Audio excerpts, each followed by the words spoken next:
Ciao ragazzi, se siete arrivati a questo video vuol dire che siete arrivati all'ultimo video della playlist criteri di congruenza dei triangoli. Se avete un compito sui criteri di congruenza e avete già visto tutti i video sui singoli criteri, ora siete pronti per la sfida finale. Facciamo un mix di tutto quello che abbiamo visto nei video precedenti. Qui trovi un riepilogo dei 3 criteri. Ripassiamo, ovvero abbiamo il primo criterio di congruenza dei triangoli che afferma 2 triangoli sono tra loro congruenti se hanno 2 lati e l'angolo tra essi compreso ordinatamente congruenti. Poi il secondo criterio di congruenza dei triangoli afferma che 2 triangoli sono tra loro congruenti se hanno un lato e i 2 angoli ad esso adiacente ordinatamente congruenti. Infine, il terzo criterio di congruenza dei triangoli afferma che 2 triangoli sono congruenti se hanno tutti e i 3 lati ordinatamente congruenti. Vediamo un esercizio. Il testo dice: dato un triangolo isoscele di base BC, quindi mi fermo subito con questo primo pezzo e vado a disegnare un triangolo isoscele. La base mi dice che la devo chiamare BC e siccome è un triangolo isoscele scrivo subito le ipotesi, ovvero che AB è uguale ad AC e lo disegno in figura. Inoltre sappiamo anche che gli angoli alla base sono congruenti, quindi ABC uguale ACB e lo scrivo in figura. Bene, e fin qui ci siamo, quindi possiamo proseguire con il testo. Dato un triangolo isoscele di base BC, dal vertice A ed esternamente al triangolo conduci 2 semirette R e S che formano angoli acuti congruenti con AB e AC. Quindi da A, fuori dal triangolo, quindi verso di qua, conduco 2 semirette, una verso destra e una verso sinistra. Una semiretta si chiama R e una si chiama S e mi ha detto che queste semirette formano angoli congruenti con AB, AB e AC. Quindi questo pezzettino uguale a questo pezzettino. Poi dice: su queste prendi 2 segmenti congruenti AH e AK. Quindi su questa semiretta R prendo H in modo che AH sia uguale ad AK. Quindi scrivo questa ipotesi e la scrivo anche in figura. Poi scrivo anche l'ipotesi di prima che i 2 angolini erano uguali, quindi HAB uguale CAS. Ok, proseguiamo. Chiama P l'intersezione di HC con BH. Allora, HC lo congiungo e BK lo congiungo. Mi dice di chiamare con P il punto di intersezione di questi 2 segmenti. Bene, mi dice dimostra che KC uguale HB. KC uguale HB, quindi andiamo con la tesi. E poi mi dice anche di dimostrare che KB uguale HC. Perfetto, partiamo. Dobbiamo dimostrare prima di tutto che KC uguale HB. Quindi innanzitutto congiungo questi 2 segmenti.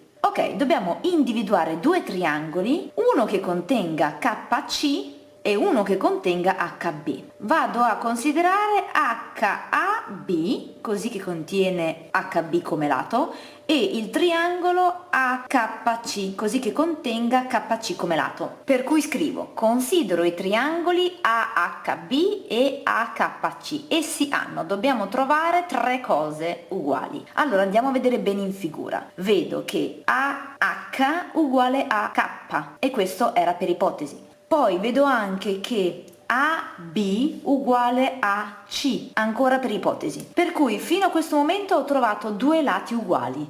Quindi o trovo un terzo lato in modo da applicare il terzo criterio di congruenza, o trovo un angolo tra essi compreso in modo da applicare il primo criterio. Allora, come terzo lato abbiamo HB e KC, che è proprio quello che dobbiamo dimostrare, quindi non abbiamo nessuna informazione come ipotesi.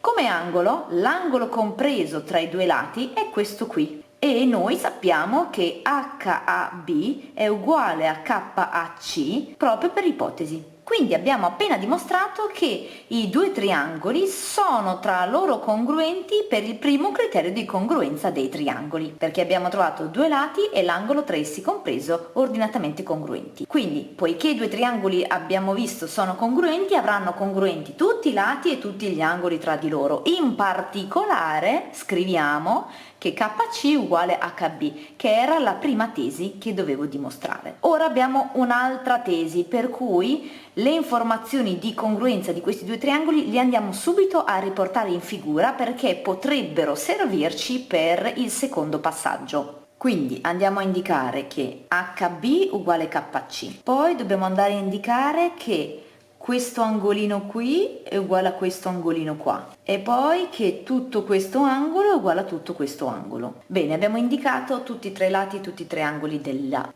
figura. Adesso andiamo a dimostrare che KB è uguale ad HC. KB è questo ed HC è questo. Come sempre dobbiamo considerare due triangoli, uno che contenga come lato KB e uno che contenga come lato HC. Andiamo a considerare HBC, che contiene il lato HC, e BKC.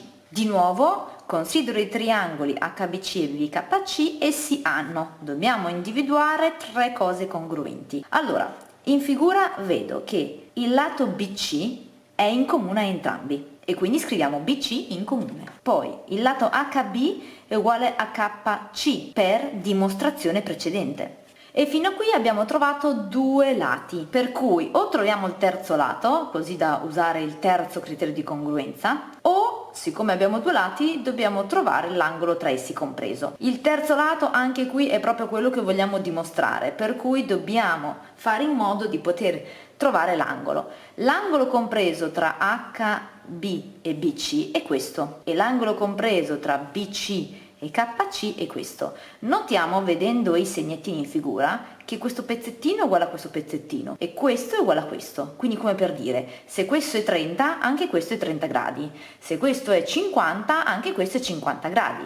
Quindi 30 più 50, qui ho 80 gradi e qui ho 80 gradi. Per cui questi due angoli sono congruenti perché somma di angoli congruenti. Quindi HBC è uguale all'angolo KCB perché somma di angoli congruenti. Per cui i due triangoli sono tra loro congruenti per il primo criterio di congruenza. E siccome sono tra loro congruenti, sappiamo che hanno uguale tutti i lati e tutti gli angoli tra di loro. In particolare, quello che volevamo dimostrare è che il lato KB era uguale ad HC. E ci siamo riusciti, come volevasi dimostrare, ovvero CVD.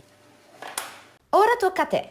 Prova a fare questi problemi. Lo so, ti starai chiedendo a cosa servono i criteri di congruenza.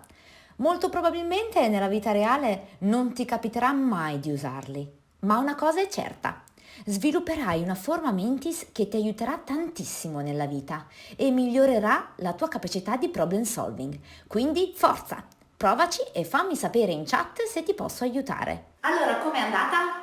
Pensavi fosse più difficile, vero? In realtà questo argomento è una passeggiata. Anzi, se conosci qualcuno, qualche amico o amica che ha difficoltà su questo argomento e ha un compito o un esame in vista, passa parola. Il mio obiettivo è aiutare il più possibile voi ragazzi a sfatare questo mito che la matematica è impossibile. Io sono Monia Tomassini e come ormai sapete il mio motto è: se non sei ancora bravo in matematica è perché ancora nessuno te lo ha insegnato. Ci vediamo nella prossima playlist.